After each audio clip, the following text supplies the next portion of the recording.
السلام علیکم۔ آج کی ہماری پیاری سی کہانی ہے موقع پرست دوست۔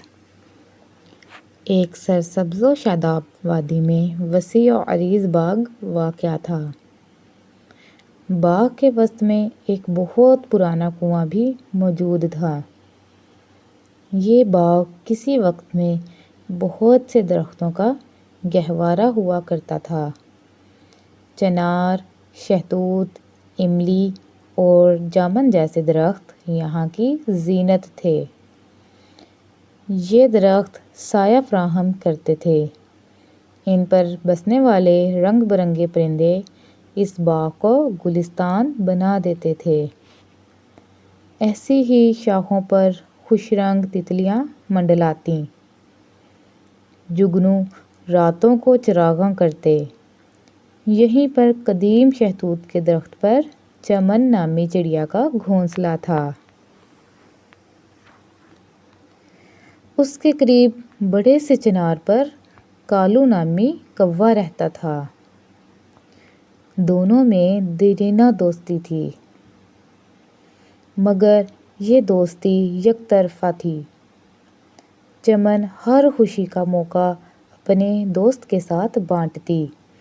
وہ میٹھے میٹھے پھل، بیج یا دانے لے کر چنار کی شاخوں پر آتی اور کالو خوشی سے آ کر لے جاتا، لیکن شکر تو دور، کبھی حال چال بھی نہ پوچھتا۔ چمن بہت معصوم تھی۔ وہ یہ سب کچھ خلوص دل سے کرتی تھی۔ ایک دن باغ میں موسم خوشگوار تھا۔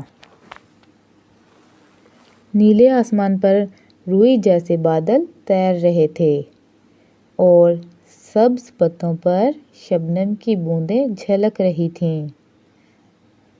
چمن نے موقع کی مناسبت سے پرندوں کے لیے خاص اہتمام کر رکھا تھا۔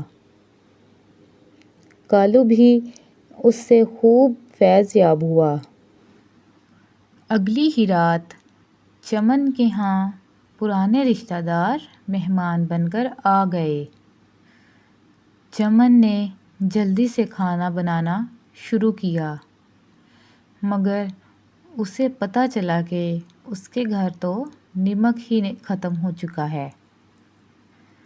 وہ بے چینی سے کالو کے درخت کی طرف گئی، دروازے پر دستک دی اور بولی، کالو بھائی، نمک چاہیے تھوڑا سا، مہمان آ گئے ہیں۔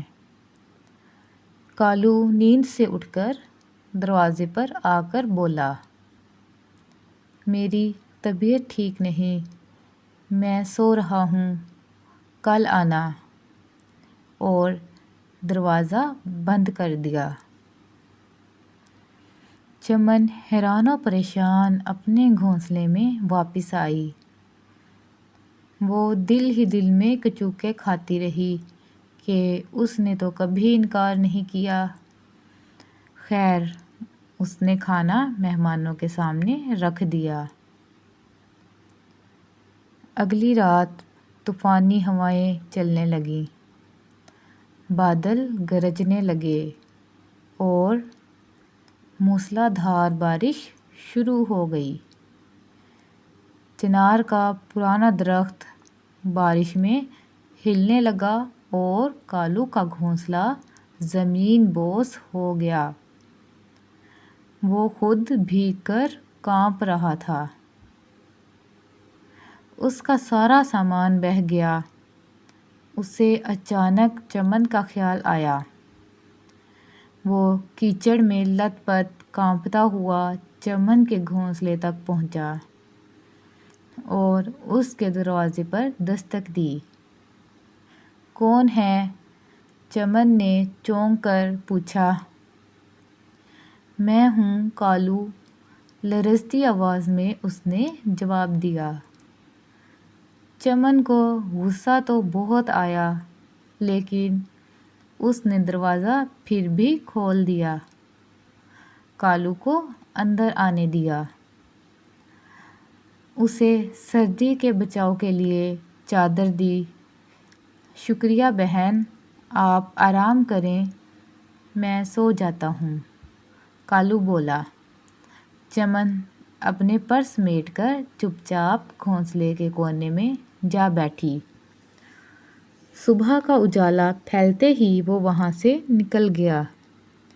چمن باہر دانہ دن کا چگنے گئی ہوئی تھی۔ کالو کو شکریہ ادا کرنے کی توفیق نہیں ہوئی اور وہ چپ چاپ پھر سے نکل گیا۔ چمن واپس آئی تو اسے بہت حیرت ہوئی۔ اس کی آنکھیں بھر آئیں۔ وہ بہت دیر تک چپ رہی، یہی سوچتی رہی کہ شاید کچھ فطرتیں ایسی ہی خود غرض ہوتی ہیں، ان کو کبھی کوئی نہیں بدل سکتا۔ کالو بھی شاید ایسا ہی ہے۔ بچوں، سچی دوستی میں خلوص اور وفاداری ضروری ہوتی ہے۔